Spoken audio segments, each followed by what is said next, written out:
10% of the plastic is recycled. Probably another 20% is burned, and the rest is landfilled. So probably about 70% is landfilled. In chemical engineering, we understand that you can use solvents to selectively solubilize things. The whole basic principle of the strap technology is to find a solvent that can selectively dissolve one polymer over the other, so selectively dissolve the polyethylene. You dissolve that in a solvent, then you precipitate it out, then you have pure polyethylene, and then you can use that to make new products.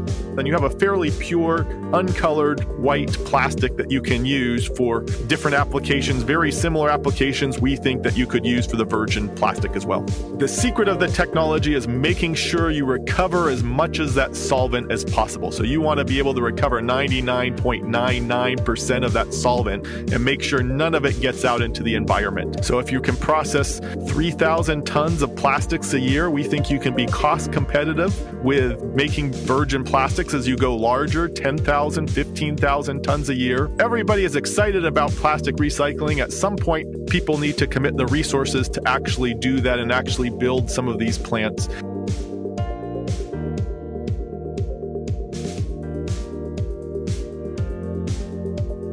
Welcome to Mindful Businesses, presented by Sarani, and I'm your host, Vidya Iyer. In our podcast, we bring to you brands that are mindful in their practices and processes. A mindful business adopts and employs sustainable social, economic, and environmental practices.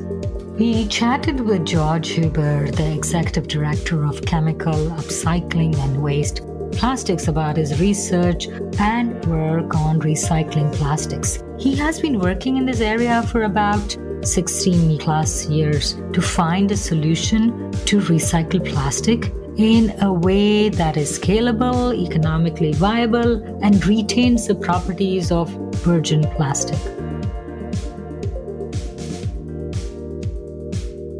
Listen to his goals and aspirations. Dr. George Huber, Executive Director of the Center for Chemical Upcycling of Waste Plastics, Disruptive Technologies for the Plastic Industry. Dr. Huber is also the Richard Antoine Chair in the Chemical and Biological Engineering Department at the University of Wisconsin Madison. He joins us from Madison, Wisconsin. Welcome, George. It's a pleasure to have you on the show. Thank you, Vidya. It's a pleasure to be here. I found out that mine and several other municipalities and their recycling facilities do not pick up or process plastics other than plastic bottles or milk jugs. I was under the wrong impression that it was okay to put with our mixed stream recycling heavier plastic bags, the clamshells, and almost everything except for the grocery bags. Then we have the multi-layer plastics, which are so complex to recycle. There are probably hundreds of chemicals and materials used to make these different types of plastics, right? So what are the main ingredients that go in, say, to make a plastic milk jug? There's a lot of misconceptions about plastic recycling. Some of these are promoted by the waste management companies. It's also a very complicated topic because plastics have such a complicated composition. There's 7 main types of plastics, but in reality, there's hundreds of different types of plastics. Even the way you process a PET plastic, that's your number one plastic, is a PET plastic. If you thermoform it versus you blow mold it versus you extrude it, your properties of that plastic are going to be different, which makes it more complicated to recycle. So the fact is, plastics are very complicated structures. There's a wide range of chemical compositions, and even the people who process the plastics, they'll add different additives to the plastics. Like there's the thermoformed PET plastics where they'll add carbon black that makes it black, and that makes it more complicated to recycle. Like you said, the different plastics in terms of the heavier plastic versus, say, a cling wrap. Is it easier, or would it use less amount of material to make a cling wrap as against a milk jug? The plastic industry can be thought of as flexible plastics, which are go to make your bags, Mm-hmm. and they're flexible materials. And then there's rigid plastics that goes to make your soda bottles, your milk jugs, your clamshells material. And then there's also fibers as well that go to make clothing as well. So all of those are different types of plastics. In the United States and in most places of the world, the only types of plastics we really recycle are rigid number 1 and some number 2 plastics. Mm-hmm. In the US, the recycling rate for number 1 plastics is the highest of any plastics. That's 20%.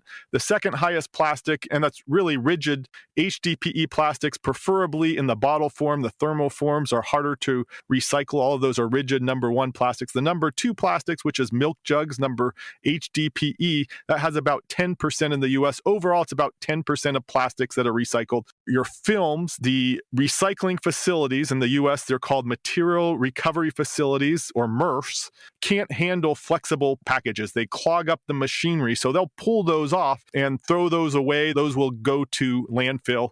Actually, in my town, our recycling agency claims they can handle films, and they claim they can handle plastic bags. And so we called them up a few weeks ago and we said, I don't think you can do this. I was touring their MRF and they told us they couldn't do this. And they said, yes, there's right. So this is just all misinformation that people didn't understand about plastic recycling.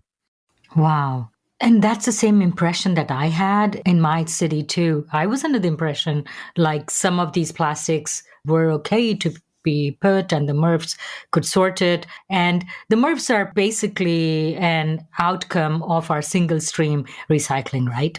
Well, the MRFs are the first step in the plastic recycling value chain. In the US and most developing countries, we have MRFs. In developing countries, we have waste pickers who kind of go through and sort the plastic, and there's a whole bunch of people that do that. And then the MRFs, they'll separate out the cardboard, they'll bundle that up, sell that. They'll separate out the glass. They'll bundle that up. They'll sell that. They'll separate out the colored number 1 plastics, the uncolored number 1 plastics, bell that. They'll separate out the number 2 plastics. Mm-hmm. They could do the number 3 through 7 rigid plastics if there was a market for them. Right now, there's no downstream market. Then they'll sell them to a secondary processor who will take them, chop them up, clean them up, turn them into pellets or fiber or other different materials as well.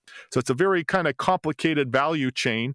The MRFs, sometimes they're owned by waste management companies who also own the landfill as well. And there's economic incentives to do the landfill. Sometimes they're owned by the municipality as well. Mm-hmm. They're just the first step in the recycling value chain, and they're just sorters of plastics. So let's get down to a molecular level. What are monomers and polymers? I think we have heard about it a little bit, like at least you've heard of polymer chemistry. I had never heard of monomers. What are monomers? Monomers are the building block of the polymers. Usually people don't like when I talk too much about organic chemistry, but a polymer means many types of monomers. So the monomers are the building blocks of the polymer. So polyethylene, that's your most common plastics. That's your number 4 and number 2 plastics. HDPE is a type of polyethylene. LDP is another type of polyethylene. The building block there is ethylene. Do these monomers determine how the polymers, how they turn out, or do they vary? There's a handful of 4 to 6 different monomers that make different types of plastics that are the building blocks of plastics. So there's ethylene, propylene. Those are your 2 major olefins that are made. There's benzene that's used to make polystyrene. You combine the ethylene, the benzene together. Then there's paraxylene that's converted to terephthalic acid. You take your terephthalic acid, monoethylene glycol, that makes PET. And so the key core monomers there are the paraxylene and then the ethylene that then get converted to other monomers that then get reacted to make your number 1 or your PET plastic. So polymers were accidentally created around 1890s, and they weren't really popular till the Second World War, when they had to be used to insulate cables and even used in the Manhattan Project. There's natural polymers like cellulose, that's your natural polymer, and that's been used for a very long time. And there's all sorts of natural polymers that are already used. Synthetic polymers, and these are polymers that are made from oil, really started in the early 1900s. That was really the growth of the polymer industry. That was really the growth of the polymer industry. Bakelite was one of the first polymers. LDPE was another big polymer. Before that, you used to have these people called horners, okay, and they would take bones, and they would like craft the bones and the other parts of the animals and make combs. Okay, and it used to be very expensive to purchase a comb because you had to make it from a bone. The other is the billiard balls that are used in pool. Those were made from elephant tusks. Okay, so before you had synthetic polymers, you were using different parts of the animals to make these, and these were very expensive items to make. Once synthetic polymers came down, the price of combs came to be 25 to 50 cents, and you didn't need to take a bone and have this whole profession of horners kind of went out of business. You can make polymers out of petroleum, but you can also make it out of grain. So are those the ones that you're talking about made from cellulose? Are they the ones made with grain? You can. Cellulose is more a structure that's found in wood, agricultural residues. Grain is another type of polysaccharide as well that not quite as crystalline, but it's also a polymer as well. There's many different monomers. You can make different materials through it. It's hard to process it. It's hard to get the properties that you want.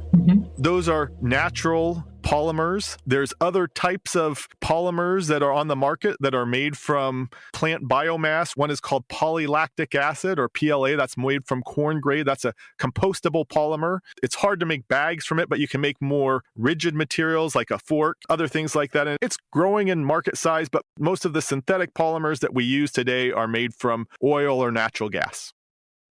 If we had historically gone towards the route of making polymers through grain, would it have been less harmful, or would it have had less impact on our planet? The natural synthetic polymers are all biodegradable. The synthetic ones are not biodegradable.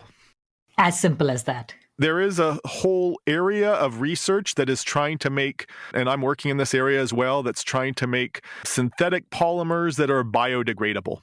There's a small market of polymers that have similar properties to something like polyethylene but are biodegradable. The problem is the cost. They're going to be more expensive.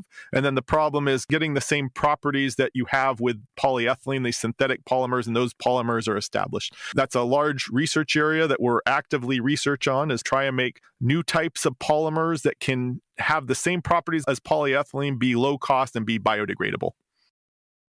So let's talk about the impact of plastic. There are a lot of good things that come with the use of plastic. You can preserve things longer, you can protect sterilized medical equipment, you can keep out moisture. But along with that, it comes with several negative impacts. Let's start with just the manufacturing. What and how does the manufacturing impact our environment? The main impact is greenhouse gas emissions during the manufacturing of plastics. Every ton of plastics you manufacture, you're emitting about 3 tons of carbon dioxide. That's the major impact you have, as well as you're drilling the oil. So if there's any release of that oil, that can also harm the environment as well. But the main impact is you're doing it in a safe, controlled way, are the CO2 emissions. How about the next impact on our health? Drinking out of a plastic cup, storing food in plastic containers, or polystyrene, drinking a hot cup of coffee from a polystyrene cup. How do those things affect our health?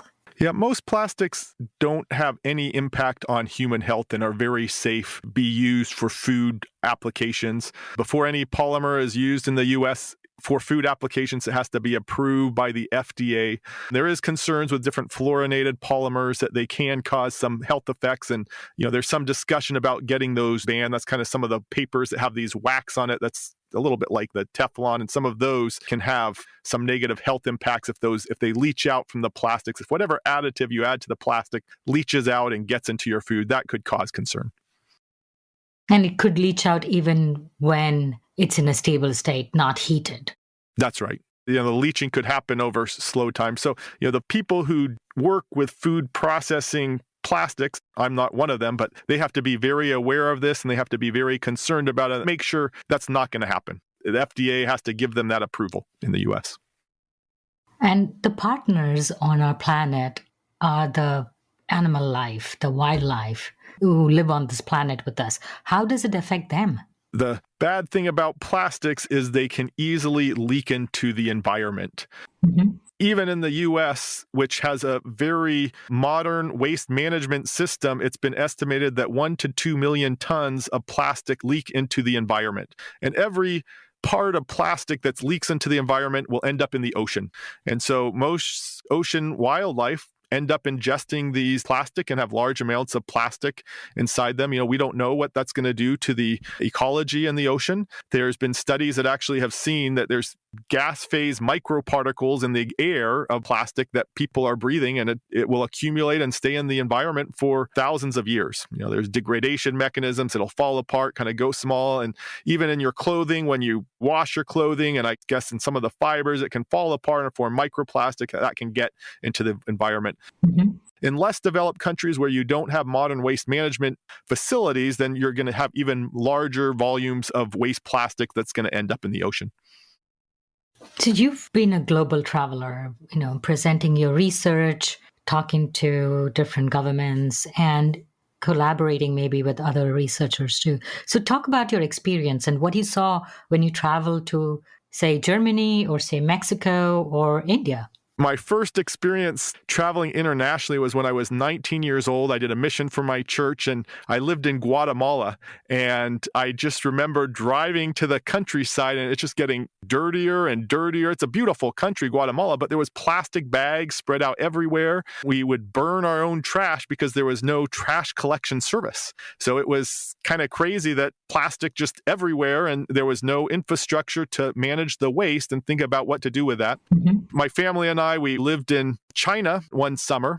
And I remember when we lived in China, they told us, oh, you don't need to recycle anything. You can just put it all in one thing because there's people who come through and will pick up anything that's recyclable from your trash. Those are the waste pickers. And I think that's what a lot of developing countries in Latin America, I know in Brazil, Mexico, a lot of parts of the world, they have these waste pickers who go through the trash. They'll collect whatever they can and they'll bale them up and then they'll recycle them. And that's a lot different than the developed countries where you have MRFs. Probably the most modern country I've been to in terms of plastic recycling is Japan. There you have about 7 or 8 different bins, all the different types of plastics. It's very complicated to separate your plastics and separate your recyclables in Japan. It was the most modern system I've ever seen. Mm-hmm. Europe also has a very modern system. In the US, we recycle about 10% of our plastics. In Europe, it's 30%. They have a lot better infrastructure, a lot better demand for plastic recycling. So you had the Chemical Upcycling of Plastic Waste Center. How do you get funded for the center?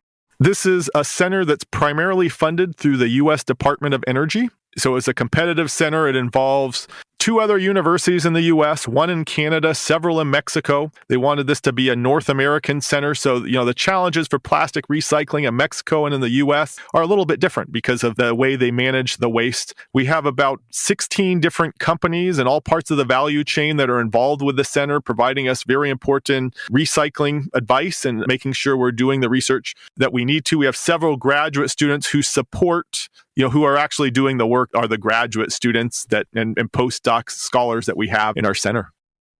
So could we say the premise of your research is that matter really cannot be created or destroyed? It can be just converted. So some of the center's focus is solvent-targeted recovery and precipitation, strap processing, technique that can be used for, say, different types of plastics. Yeah, that's right. One of the core technologies of our center is a technology, the acronym is STRAP, solvent-targeted recovery and precipitation.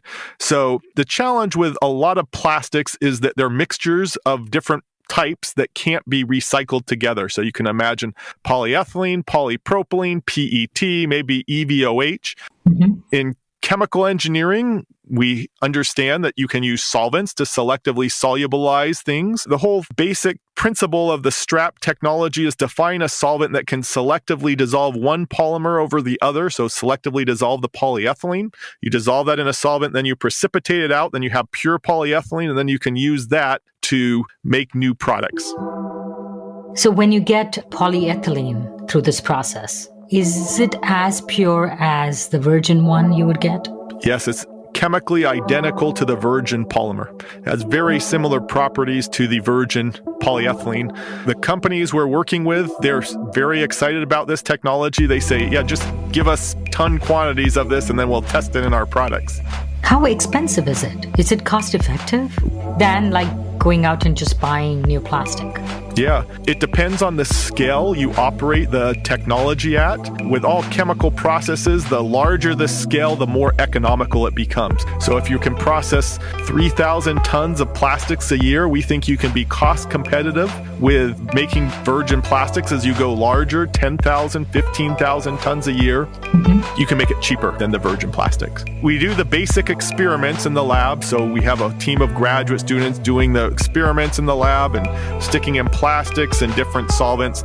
Then we have a team of people doing what's called a process model, and they estimate how much this would cost in a larger process, and then they do an economic analysis and also an environmental impact, because the environmental impact becomes super important, and look at the economics. It's very economical, so we're super excited about it. You talked about the environmental impact. So this process where you're putting this chemical which breaks down the plastic, does it have any off gases? Does it have any vaporization, liquid discharge, anything that would and could need to be treated? When you're dealing with, it doesn't break down the chemicals, it dissolves it. Okay, so it kind of just dissolves one plastic over the other. There's no chemical reaction that's really happening besides the dissolving it, and then you reprecipitate it out. The secret of the technology is making sure you recover as much as that solvent as possible. So you want to be able to recover 99.99% of that solvent and make sure none of it gets out into the environment. If some of it does, you have to dispose of it, and you'll have to, remove it, and it's super important that we track all of that.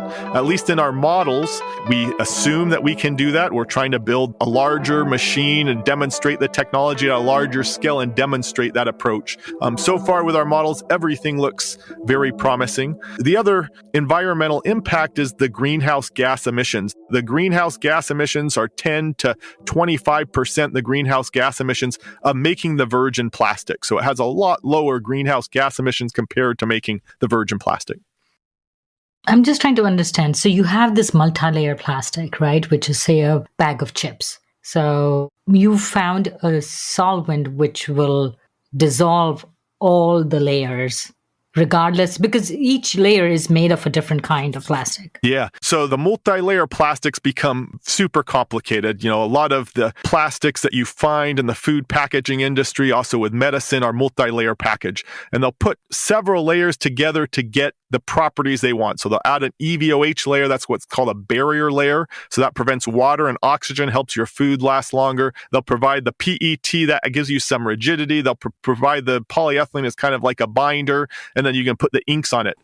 So each layer has a unique property. We work with some companies, they have 500 different layers in some of these materials. So super, super complex. Usually there's 4 to 7 different types of plastic. What we do is we know what solvent will selectively dissolve one polymer and leave everything else behind. So let's imagine we have polyethylene, PET, EVOH, so 3 polymers. So the challenge is finding a solvent which will selectively dissolve the polyethylene, leave the other stuff behind, then we can precipitate out the polyethylene. Then we need to find another solvent that will selectively dissolve the EVOH, leave the PET behind. And we also can deal with the inks too. So we can dissolve the polymers away from the inks, and we know how to handle the inks or the foils as well. Foils and papers as well. You can find the solvent that will selectively dissolve this, precipitate out, and you have a fairly pure, uncolored white plastic that you can use for different applications, very similar applications we think that you could use for the virgin plastic as well. Extremely clever. I'm fascinated at how you're saying this. Yes, that's really such a clever solution to break down the plastic. Thank you. It was really, not to go too much into detail, but it's understanding the thermodynamics of polymer solvent solubility. And we do all these computer simulations using molecular modeling techniques that allow us to pick what solvent we want to use. And so we have this huge database of all these simulations, and we go in the lab and measure them, but they can provide the guidance about what solvents to use, what solvents to go away from. So we do a lot of molecular modeling, we do process modeling, and then we do experiments. And then you also have to make the plastic and get it validated by the people to say, yes, this plastic has the appropriate properties that I can use to remake a bottle or remake in flexible filled packaging. So is trap the only technology that you are working on, or are there other technologies? There's other technologies we're working on. I co-founded a company named Anellotech, Anellotech, and they have a technology that's called plastic TCAT, and that takes plastic mixtures, and it uses special type of reactor called a fluidized bed reactor, and a zeolite catalyst are used all the time in the oil industry. Mm-hmm. And then it takes the plastics and it breaks them down into the monomers unit. So it makes the aromatics and olefins. And then you could feed that back to a new polymer production plant and remake your polymer. That's being funded right now by a consortium of 22 different Japanese countries. And we're looking at this technology as well in our center with CUWP, the pyrolysis. A lot of companies have made announcements. There's probably 6 to 10 different companies who are doing semi-commercial plants to pyrolyze the plastics, heat them up in the absence of oxygen, make an oil, and then try and convert that oil back to the monomer units that you can reuse to remake the polymer. How different is it from depolymerization? Or is this depolymerization? It is a thermal depolymerization step. So when you start heating your plastic, if you put it in a fire, you'll see it start melting. Okay, so you want it to melt. You want to capture the vapor. You don't want it to burn. So you want it to melt, and you're kind of controlling that temperature, and you're doing it in a very large industrial reactor. The reactor configuration is super important. A lot of people, they use these stirred tank reactors that can't scale because going back to chemical engineering, it's due to the heat transfer. You got to get the right type of reactor, and we need to pick the technology that you can scale up to 10 kiloton, 100 kiloton per year, and is going to be economical. And there is also pyrolysis. What is that? Pyrolysis is the thermal decomposition of a solid into a liquid. So if you burn a candle, so if you have a candle and you have a flame on top, the first step is the pyrolysis of that solid wax, and then the wax will migrate to the flame, and then it will burn. So usually when we talk about pyrolysis as a technology, you're heating up the plastic without oxygen so you don't burn it. So you heat it up to 500 degrees Celsius, and then you collect the vapors, and that becomes an oil. Mm-hmm. That oil is similar to crude oil. You can process it and convert it in similar technology that you use to take crude oil and make plastics from. So we have 3 different ways, or rather 2 different ways. And there's other approaches that are being applied for plastic recycling, and it depends on the type of plastic. So for PET, number 1 plastics, you can chemically recycling them to the monomer. And we're not working on that center, but there's a lot of work going on in that area. A lot of companies have made announcements about that. The thermal decomposition, pyrolysis, you can with and without a catalyst. Mm-hmm. Then there's the strap solvent-based approach. Those are the 2 main approaches we're working on in our Center for Chemical Upcycling of Waste Plastics. So what you're saying is that depending on the polymer, depending on the plastic, you can pick and choose the most efficient process. That's correct. Plastics are very different in their composition. There's not one, it's not like glass. Glass is all similar silica. It has one simple composition. You have 3 different types of polyethylene, and there's probably 20 or 30 different grades of polyethylene. We have number 2 plastics, that's HDPE, number 4 plastics, that's LDPE, and then there's linear low density polyethylene, and there's ultra low density polyethylene. So there's a whole bunch of different types of just polyethylene alone. Polypropylene as well. And then you can change the structure as well. So they're very, very complicated structure. And that allows people to get lots of different versatility from the plastics. You can use them to make a soft material, a cup, flexible films. You can use it to make cushions. Cars are really glued together. Cars are made from plastic that is really glued together with different adhesives today. You can use it to make clothing because of the wide variety of chemistry you have with plastics, but it makes it more complicated to recycle. So you mentioned that some of your innovations have been applied in an industrial setting. How far along are they? Have they done the whole process, or is it just on a beta scale? Yeah, in Anellotech, we have a fully integrated working pilot plant. It's about 80 feet tall. It's in Silsbee, Texas. The technology looks super promising. I'm super excited about it. Mm-hmm. It was first developed for taking wood and making the same monomers you can make from oil from wood. And we've been able to successfully pilot that. It's economical. I think they're waiting to take it and move it to the next scale, someone to build a commercial plant, but it's very promising. And now we're working on, instead of wood into this process, feeding in plastics. And I think next year we'll start feeding that in plastics. Other technologies, the strap, it's in my laboratory. We're working on scaling it up and building a larger reactor, and we're designing that. And we need to worry about efficiency, scaling it up, making sure the machine works right on the larger scale that it does now. And that's a lot of physics, a lot of mechanical engineering, a lot of chemistry as well. So recently I read an article about the shortages in procuring the recyclable plastics.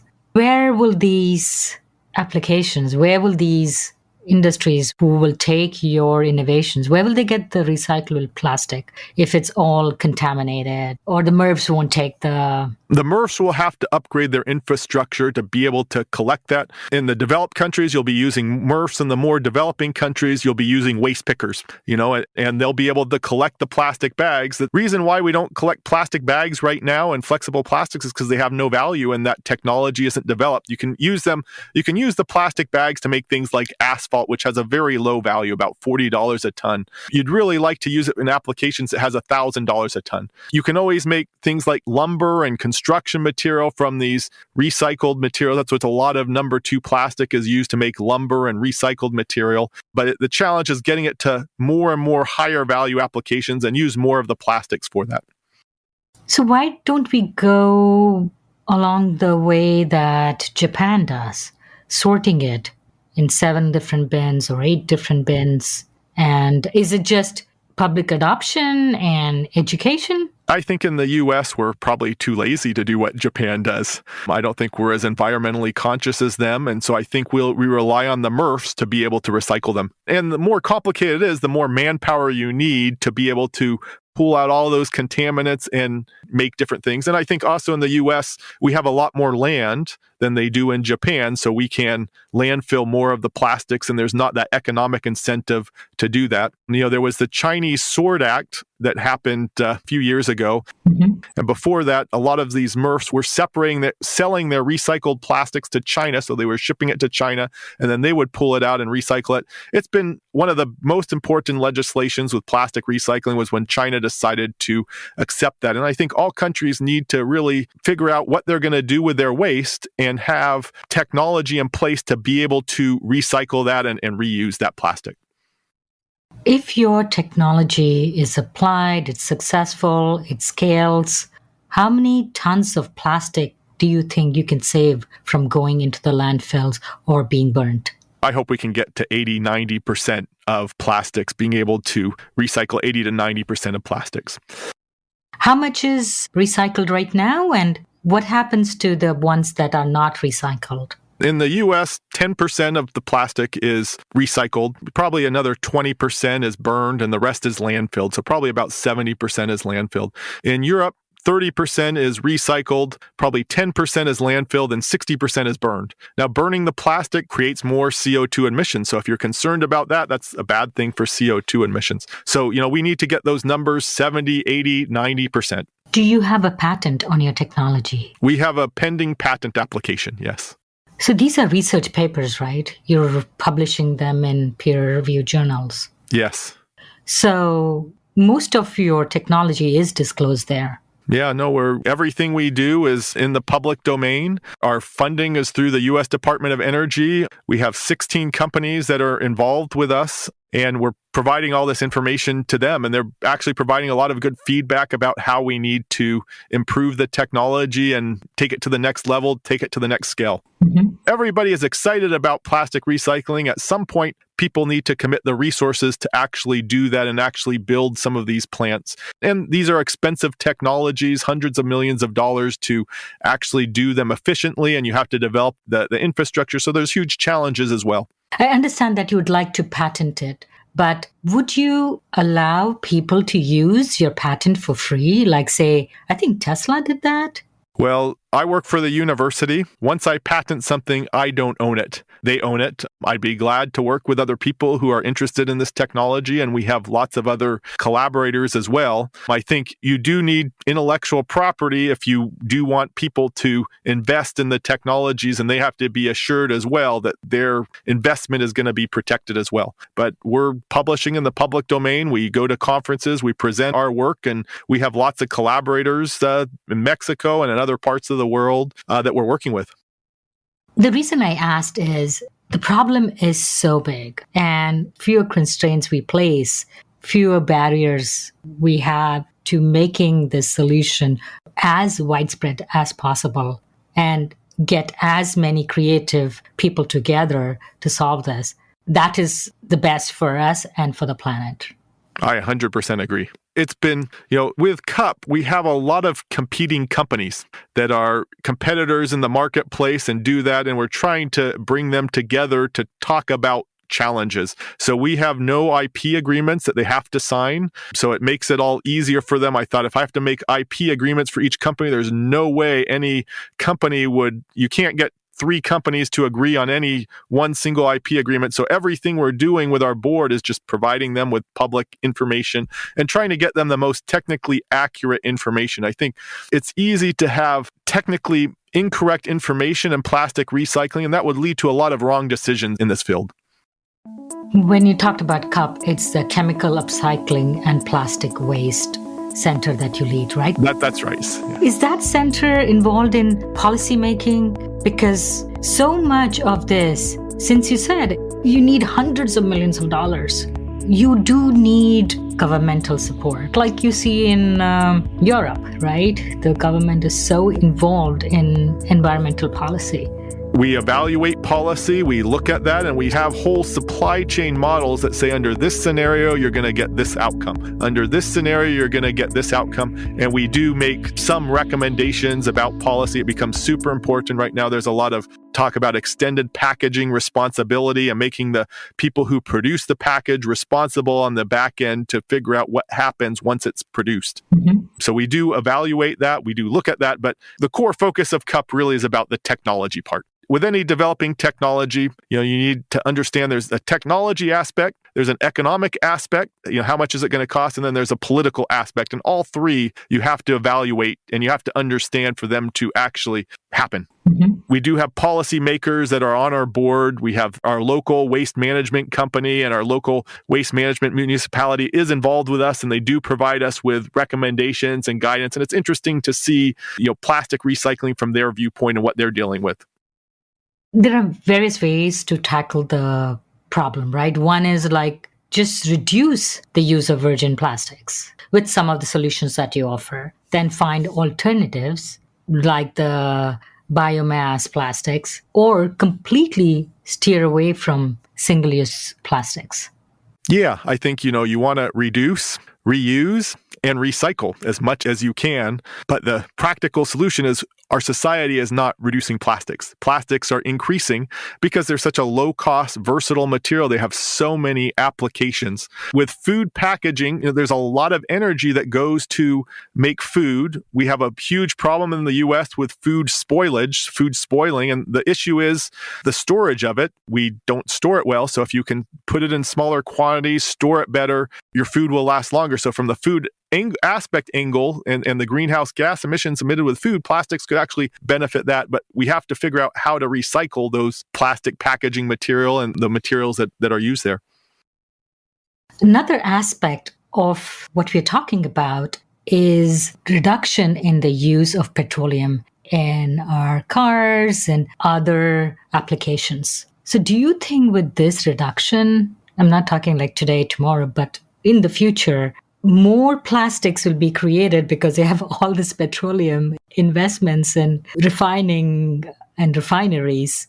Do you think they will make more plastic, or it will just decrease the plastic that we make? The reality is we're just making, in the next 10 to 20 years, I think our plastic production is going to continue to increase worldwide. I think, we're doing more and more plastic packaging.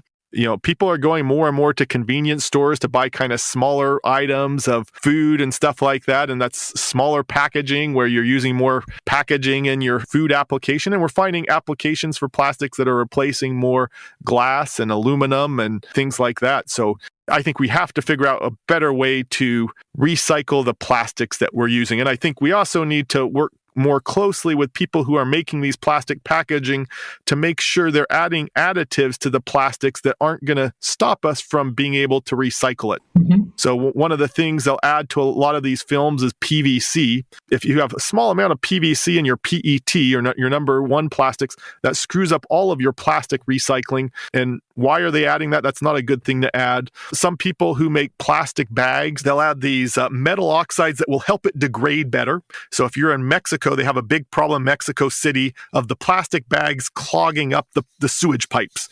So they ask the people who make these plastic bags to put something in there that's called a oxo-degradation unit, and that oxo-degrades the plastic. Then that creates huge amounts of microplastics that get into the ocean. So it's really a bad thing. So there's additives and there's things you should not be doing with plastics, and you got to understand to make a plastic that you can then recycle it. Now, these are all separate companies. So there's the plastic producer, there's the brand owner, there's the retail store, there's the consumer, there's the waste management company. There's no fully integrated system. And then there's the people who make the raw plastics. Mm-hmm. But who has the responsibility to do that? There's not one person who you can point to and do that. So you need to deal with legislation to figure out how to deal with that. Several of our listeners are entrepreneurs, and a lot more of them are consumers. With our conversation, we put them in sort of a dilemma. What should the conscious person do? Like, you just found out your MRF in your town doesn't take the plastic. What will we do in the meantime till your solution becomes full scale? That's a great question. I think you got to first understand the issues, so I think your program does a great job at explaining these very complex issues and understanding the issues. And I think that's the first thing, to make sure you understand exactly what's happening. Hopefully you can help legislators make correct decisions and then buy products that are going to be easier to be recycled. Mm-hmm. A lot of the brand owners, they like to make something that you're going to go into that store, you're going to spend a couple minutes grabbing some product that probably the flashiest product, and they'll spend a lot of money to make that product have special labeling or special packaging that will really make you want to buy it when you're in that convenience store. But then that makes it more complicated to recycle. And I think you want to probably use as much rigid plastics as you can that are kind of pure. Glass is very easy to recycle. Cardboard is very easy to recycle. It's a very complicated question that you asked.